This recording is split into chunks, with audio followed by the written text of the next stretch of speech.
Welcome to GK Om classes. आज है 5 सितंबर। 5 सितंबर के सभी डेली करंट अफेयर के क्वेश्चनों को कवर करेंगे। और अगर आपको मेरा वीडियो पसंद आए तो प्लीज़ इसको लाइक और शेयर करें, और अभी तक मेरा चैनल सब्सक्राइब नहीं किया तो सब्सक्राइब कर ले।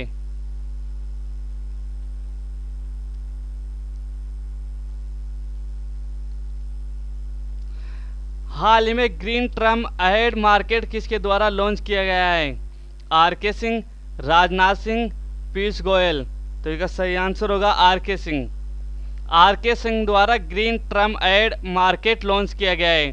अब मार्केट क्यों लॉन्च किया गया है उसके बाद महत्वपूर्ण बिंदु में अध्ययन करेंगे।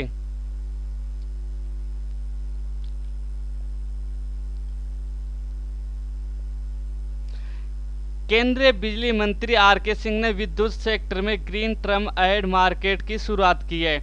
इस कदम से नवीकरण ऊर्जा क्षेत्र में भागीदारी बढ़ेगी और ऊर्जा वर्धित लक्ष्य हासिल करने में मदद मिलेगी। GTAM एक वैकल्पिक मॉडल है जिसका मकसद नवीकरण ऊर्जा उत्पादकों को बिना दीर्घकालीन बिजली खरीद समझौते के खुले बाजार में बिजली बेचने की सुविधा उपलब्ध कराना है। Next question. हाल में भारत की प्रथम महिला एम्बुलेंस ड्राइवर के रूप में M.V. लक्ष्मी को किस राज्य में नियुक्त किया गया है? छत्तीसगढ़, तमिलनाडु, उड़ीसा। तो इसका सही आंसर होगा तमिलनाडु। तमिलनाडु में भारत की प्रथम महिला एम्बुलेंस ड्राइवर को V. लक्ष्मी को नियुक्त किया गया है। अब इसके बारे में महत्वपूर्ण बिंदु में अध्ययन करते हैं। तमिलनाडु राज्य के वर्तमान मुख्यमंत्री पलानीस्वामी ने तमिलनाडु राज्य में 108 एम्बुलेंस में से एक एम्बुलेंस का ड्राइवर एवं भारत की पहली महिला एम्बुलेंस ड्राइवर एन लक्ष्मी को नियुक्त किया गया है। तमिलनाडु में 108 एम्बुलेंस की आपातकालीन सेवा के लिए राज्य सरकार ने 125 करोड़ रुपए की लागत से 500 नई एम्बुलेंस राज्य को समर्पित किया है। Next question. हाल ही में विश्व नारियल दिवस कब मनाया जाता है? 2 सितंबर, 3 सितंबर, 4 सितंबर। तो सही आंसर इसका 2 सितंबर। 2 सितंबर को नारियल दिवस मनाया जाता है। अब यहाँ पे बात हुई है नारियल दिवस की, तो नारियल दिवस के बारे में महत्वपूर्ण बिंदुओं में अध्ययन करेंगे। विश्व नारियल दिवस मनाया जाता है, यह प्रत्येक 2 सितंबर को मनाया जाता है। 2020 की इसकी थीम थी इन्वेस्ट इन कोकोनट तो सेव द वर्ल्ड, दुनिया को बचाने के नारियल में निवेश। नारियल भारत में नारियल उत्पादन केरल में सबसे ज़्यादा होता है और विश्व में इंडोनेशिया में सबसे ज़्यादा नारियल का उत्पादन होता है, और नारियल का वैज्ञानिक नाम कोकास न्यूसीफेरा है।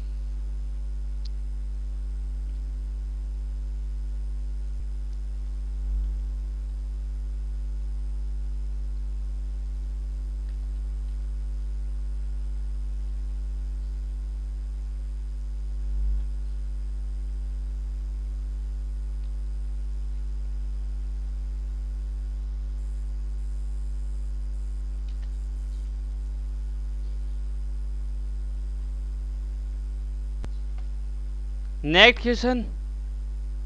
हाल ही में मेरीकॉम कैपिटल ने किस अक्षय ऊर्जा कंपनी को विश्व के सबसे बड़े सौर ऊर्जा उत्पादक का दर्जा दिया? Jaipur Vidyut Nigam limited, Adani green energy limited, Visakhapatnam Vidyut limited. तो इसका सही आंसर होगा Adani green energy limited. Vidyut green energy limited को मेरीकॉम कैपिटल ने अक्षय ऊर्जा कंपनी को विश्व की सबसे बड़े सौर ऊर्जा उत्पादक का दर्जा दिया है। अब इसके बारे में महत्वपूर्ण बिंदुओं में अध्ययन करते हैं। मेरीकॉम कैपिटल ने अडानी ग्रीन एनर्जी लिमिटेड को विश्व का सबसे बड़े सौर ऊर्जा उत्पादक का दर्जा दिया है। मेरीकॉम कैपिटल द्वारा यह दर्जा दिया गया है। मेरीकॉम के अनुसार अडानी का सौर ऊर्जा पोर्टफोलियो 13.3 मेगावाट तक पहुंच चुका है। कंपनी का लक्ष्य 2025 तक 25 मेगावाट का लक्ष्य रखा गया है। Next question. हाल में भारत ने गगनयान के लिए किस देश से मिस अल्फा उपकरण पाने हेतु समझौता का प्रस्ताव रखा है? फ्रांस, रूस, अमेरिका। तो यह सही आंसर होगा फ्रांस। भारत ने गगनयान के लिए फ्रांस से मिशन अल्फा उपकरण पाने हेतु समझौता का प्रस्ताव रखा है। अब इसके बारे में महत्वपूर्ण बिंदुओं में अध्ययन करते हैं। भारत ने गगनयान के लिए फ्रांस देश से मिशन अल्फा उपकरण पाने हेतु समझौता का प्रस्ताव रखा है। इस गगनयान के लिए 10,000 करोड़ रुपए की राशि को मंजूरी दी है। इस गगनयान को भेजने का लक्ष्य 2022 तक रखा गया है। नेक्स्ट क्वेश्चन, दिल्ली दंगों पर आधारित बुक लिखी गई है, उस बुक का क्या नाम है? Delhi riots 2020 the untold story, आपका भविष्य आपके हाथ में, बिलीव इन योर सेल्फ। तो इसका सही आंसर होगा Delhi riots 2020। Delhi riot 2020 the untold story, यह दिल्ली दंगों पर आधारित एक बुक है।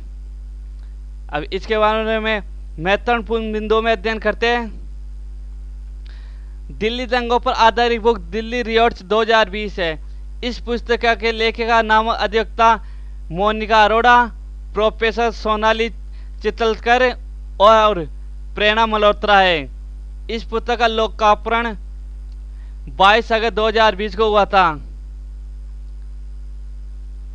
नेक्स्ट क्वेश्चन, हाल ही में वर्ल्ड बैंक द्वारा जारी डूइंग बिजनेस रिपोर्ट में शीर्ष स्थान पर कौन सा देश रहा है?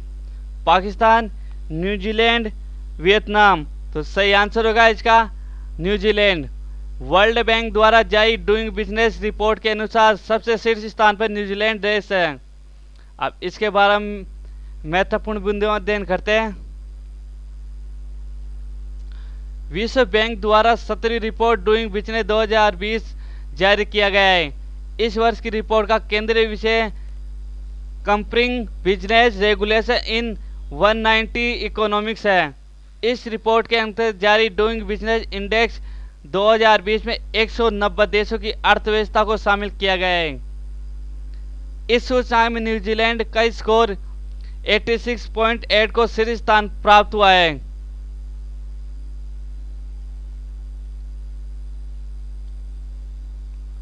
इसके पश्चात सिंगापुर का स्कोर 86.2 को दूसरा स्थान प्राप्त हुआ है। हांगकांग को 85.3, डेनमार्क का स्कोर 85.3 को चौथा मिला है और दक्षिण कोरिया को 84.0 का पांचवा स्थान प्राप्त हुआ है। नेक्स्ट क्वेश्चन, स्कूबी डू के सह निर्माता का निधन हो गया, उसका नाम क्या था? नीलम परी, लिब्रान, जोरूबी। तो इसका सही आंसर होगा जोरूबी। स्कूबी डूबी के निर्माता जोरूबी का हाल ही में निधन हो गया। अब इसके बारे में महत्वपूर्ण बिंदुओं में अध्ययन करते हुए कि क्या क्या उपलब्धियां थी उनकी। स्कूबी डू कार्टून श्रृंखला के सह निर्माता जो रूबी का निधन हुआ, उन्होंने अपने पार्टनर के साथ मिलकर बच्चों के लिए सबसे प्रसिद्ध नाटक स्कूबी डू की शुरुआत की है। स्कूबी डू के एनिमेटेड टेलीविजन एडिटर के लेखक और निर्माता भी थे, जिन्होंने कार्टून श्रृंखला के सभी किरदारों की आवाज और एक्टिंग को ऑपरेट किया था। नेक्स्ट क्वेश्चन, हाल ही में किस राज्य की सरकार ने अरुणोदय योजना शुरू करने की घोषणा की है? असम, बिहार, पश्चिम बंगाल। तो सही आंसर होगा इसका असम। असम राज्य सरकार ने अरुणोदय योजना शुरू करने की घोषणा की है। अब अरुणोदय योजना के बारे में महत्वपूर्ण बिंदुओं में अध्ययन करते हैं।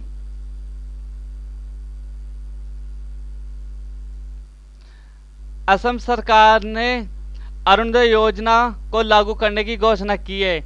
इस संबंध में सूचना देते हुए राज्य के वित्त मंत्री हेमंता बिस्वा शर्मा ने कहा कि इस योजना का उद्देश्य आर्थिक विकास को बढ़ावा देते हुए महिलाओं को सशक्त बनाना है। असम सरकार ने नई योजना के लिए 208 करोड़ रुपए आवंटित किए हैं। योजना के तहत गरीब परिवारों को 830 रुपये प्रति माह दिए जाने हैं। इस योजना के माध्यम से प्रत्येक विधानसभा क्षेत्र के 15 से 17 हजार परिवारों को लाभ पहुंचेगा। नेक्स्ट क्वेश्चन, हाल ही में स्टेट बैंक ऑफ इंडिया के नए चेयरमैन कौन बने? घनश्याम अरोड़ा, सुनील कुमार, दिनेश कुमार खारा। तो सही आंसर इसका दिनेश कुमार खारा। दिनेश कुमार खारा को स्टेट बैंक ऑफ इंडिया के नए चेयरमैन नियुक्त किए गए हैं। अब इसके बारे में महत्वपूर्ण बिंदुओं में अध्ययन करते हैं। भारतीय स्टेट बैंक के चेयरमैन के रूप में दिनेश कुमार खारा को नियुक्त किया है। दिनेश कुमार खारा 7 अक्टूबर 2020 से वर्तमान में भारतीय स्टेट बैंक के चेयरमैन रजनीश कुमार की जगह लेंगे। नेक्स्ट क्वेश्चन, हाल ही में भारत के किस राज्य सरकार द्वारा गंदगी भारत छोड़ो अभियान शुरू किया गया है? छत्तीसगढ़, मध्य प्रदेश, उत्तर प्रदेश। तो सही आंसर है इसका मध्य प्रदेश। मध्य प्रदेश राज्य सरकार ने गंदगी भारत छोड़ो अभियान शुरू किया है। नेक्स्ट क्वेश्चन, यूरोपीय इन्वेस्टमेंट बैंक ने किस शहर की पहली सिटी मेट्रो लाइन के लिए 650 मिलियन यूरो निवेश करने की घोषणा की है? कानपुर, नोएडा, दिल्ली। तो इसका सही आंसर होगा कानपुर। यूरोपीय इन्वेस्ट बैंक ने कानपुर शहर के लिए पहली सिटी मेट्रो लाइन के लिए 650 मिलियन यूरो निवेश करने की घोषणा की है। इसके महत्वपूर्ण बिंदुओं में अध्ययन करते हैं। यूरोपीय निवेश बैंक EIB ने कानपुर की पहली मेट्रो लाइन के निर्माण के लिए 65 करोड़ यूरो का निवेश करेगा। इस मेट्रो सेवा से शहर के 30 लाख लोगों को तेज और किफायती सार्वजनिक परिवहन का सेवा का लाभ मिलेगा। EIB ने एक बयान में कहा कि नई मेट्रो रेल प्रणाली सफर के घंटों को कम करेगी और उत्तर प्रदेश की औद्योगिक राजधानी कानपुर में रोजगार तथा शिक्षा के नए मौके को खोलेगी। उत्तर प्रदेश में यह दूसरी मेट्रो रेल परियोजना है जिसे EIB ने सहायता कर रहा है। इससे पहले लखनऊ मेट्रो रेल के विकास के लिए बैंक ने 45 करोड़ यूरो का निवेश किया था। नेक्स्ट क्वेश्चन, हाल ही में नागरिक उड्डयन सुरक्षा ब्यूरो की प्रथम महिला महानिदेशक कौन बनी है? सुषमा स्वराज, प्रतिमा पित्तल, उषा पांडे। तो सही आंसर होगा इसका उषा पांडे। उषा पांडे को नागरिक उड्डयन सुरक्षा ब्यूरो की प्रथम महिला महानिदेशक बनाया गया है। अब इसके बारे में महत्वपूर्ण बिंदुओं में अध्ययन करते हैं। ओडिशा कैडर की IAS अधिकारी उषा पांडे को नागरिक उड्डयन सुरक्षा ब्यूरो की महानिदेशक नियुक्त किया गया है। इस पद पर नियुक्त पाने वाली पहली महिला और तीसरी IAS अधिकारी है। 1996 में बैच की IAS अधिकारी पांडे जुलाई 2015 में केंद्रीय प्रतिनियुक्ति कर रही है। अभी तक वह नागरिक उड्डयन मंत्रालय में संयुक्त सचिव के तौर पर सेवा दे रही थी। उषा का केंद्रीय प्रतिनियुक्ति कार्यकाल 16 जुलाई 2022 को समाप्त होगा। उनकी नियुक्ति राकेश अस्थाना के स्थान पर की गई है, जिन्हें 17 अगस्त 2020 को सीमा सुरक्षा बल का महानिदेशक नियुक्त किया गया है। नेक्स्ट क्वेश्चन, हाल ही में किस अंतर्राष्ट्रीय हवाई अड्डे ने एक्सीलेंट एनर्जी यूनिट पुरस्कार जीता है? हैदराबाद, बम्बई, भुवनेश्वर। तो इसका सही आंसर होगा हैदराबाद। हैदराबाद अंतर्राष्ट्रीय हवाई अड्डे को एक्सीलेंट एनर्जी यूनिट पुरस्कार दिया गया है। नेक्स्ट क्वेश्चन, हाल ही में टेनिस में सबसे ज्यादा पुरुष और महिला दोनों में मैच जीतने वाली खिलाड़ी कौन बन गई है? Sania Mirza, Maria Sharapova, Serena Williams. तो इसका सही आंसर होगा Serena Williams. Serena Williams tennis में सबसे ज्यादा पुरुष और महिला दोनों में जीतने वाली पहली खिलाड़ी बन गई है। नेक्स्ट क्वेश्चन, हाल ही में किस देश के जल विकास बोर्ड के साथ गूगल ने बाढ़ की चेतावनी देने के लिए साझेदारी की है? नेपाल, बांग्लादेश, भूटान। तो इसका सही आंसर होगा बांग्लादेश। गूगल ने बांग्लादेश के साथ जल विकास बोर्ड के साथ बाढ़ की चेतावनी देने के लिए एक साझेदारी की है। अब इसके बारे में महत्वपूर्ण बिंदुओं में अध्ययन करेंगे। गूगल ने भारत के साथ साथ बांग्लादेश में अपने फ्लड फोरकास्टिंग इनिशिएटिव का विस्तार कर रहा है, जो बाढ़ की भविष्यवाणी करने के लिए एआई ड्राइवन टूल का इस्तेमाल करता है। यह टूल अनुमान लगाने में मदद करता है कि बाढ़ कब और कहां आएगी, ताकि आसपास के इलाकों में रहने वाले लोग और सुरक्षित स्थानों पर ले जा सके। नेक्स्ट क्वेश्चन, हाल ही में सुप्रीम कोर्ट के किस महान्यायाधीश का रिटायरमेंट वीडियो कॉन्फ्रेंसिंग के द्वारा हुआ है? Justice Ramchandra, justice Sandeep Singh, justice Arun Mishra. तो सही आंसर होगा जस्टिस अरुण मिश्रा। जस्टिस अरुण मिश्रा का रिटायरमेंट प्रोग्राम वीडियो कॉन्फ्रेंसिंग के द्वारा किया गया है। नेक्स्ट क्वेश्चन, हाल ही में water heroes share your stories प्रतियोगिता किसके द्वारा प्रारंभ किया गया है? जल शक्ति मंत्रालय, स्वास्थ्य मंत्रालय, पर्यावरण मंत्रालय। तो सही आंसर होगा इसका जल शक्ति मंत्रालय। जल शक्ति मंत्रालय द्वारा water heroes share your story नामक प्रतियोगिता शुरू किया गया है। अब इस प्रतियोगिता के बारे में महत्वपूर्ण बिंदुओं अध्ययन करते हैं।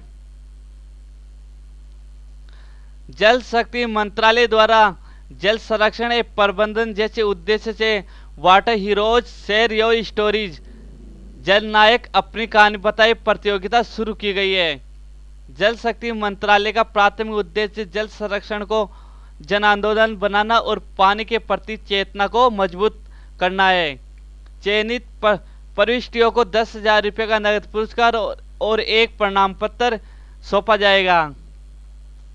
प्रतियोगिता में भाग लेने के लिए सभी भागीदारी को 1 से 5 मिनट लगभग 300 शब्दों का लेख और एक फोटो सहित के विशेष वीडियो के माध्यम से जल संरक्षण में अपनी सफलता की कहानी पोस्ट करनी होगी, जिसमें जल संसाधनों के संरक्षण और प्रबंधन की दिशा में किए गए प्रयासों और उल्लेखनीय योगदानों का वर्णन करना होगा।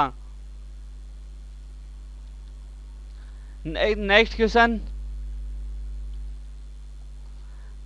हाल ही में किस देश के पुरुष क्रिकेट टीम का गैरी स्ट्रीट को मुख्य कोच नियुक्त किया गया है? Sri Lanka, New Zealand, Australia. तो इसका सही आंसर होगा न्यूजीलैंड।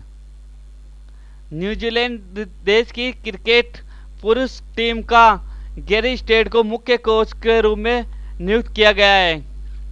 अब इसके बारे में महत्वपूर्ण बिंदुओं में अध्ययन करते हैं। न्यूजीलैंड क्रिकेट बोर्ड ने गैरी स्ट्रीट को फिर से अपनी टीम का कोच नियुक्त किया है। न्यूजीलैंड क्रिकेट ने गैरी स्ट्रीट को अगले 3 साल तक न्यूजीलैंड की मेंस टीम के कोच बने रहेंगे। माइक हैसन के इस्तीफे के बाद गैरी स्ट्रीट को 2018 के शुरू में टीम का कोच नियुक्त किया गया था। वह अब भारत में होने वाले आईसीसी क्रिकेट विश्व कप 2023 के समापन तक खेल के तीनों प्रारूपों में न्यूजीलैंड के मुख्य कोच के रूप में बने रहेंगे। नेक्स्ट और आज का लास्ट क्वेश्चन, हाल ही में one nation one ration card योजना में किसे शामिल किया गया है? लक्षद्वीप, लद्दाख या ए और बी दोनों को? तो सही आंसर होगा इसका ए और बी दोनों को। लक्षद्वीप और लद्दाख को one nation one ration card योजना में शामिल किया गया है। अब इसके बारे में महत्वपूर्ण बिंदुओं में अध्ययन करते हैं। लद्दाख और Lakshadweep one nation one ration card योजना में शामिल हो गए हैं। इन दोनों राज्यों के नेशनल पोर्टेबिलिटी ग्रुप में शामिल होने के बाद अब इस योजना में कुल 26 राज्य शामिल हो गए हैं। इस योजना को अगले साल मार्च तक पूरे देश में लागू करने का लक्ष्य रखा गया है। तो फ्रेंड्स, अगर आपको ये मेरा वीडियो पसंद आया हो तो प्लीज इसको लाइक और शेयर जरूर करें।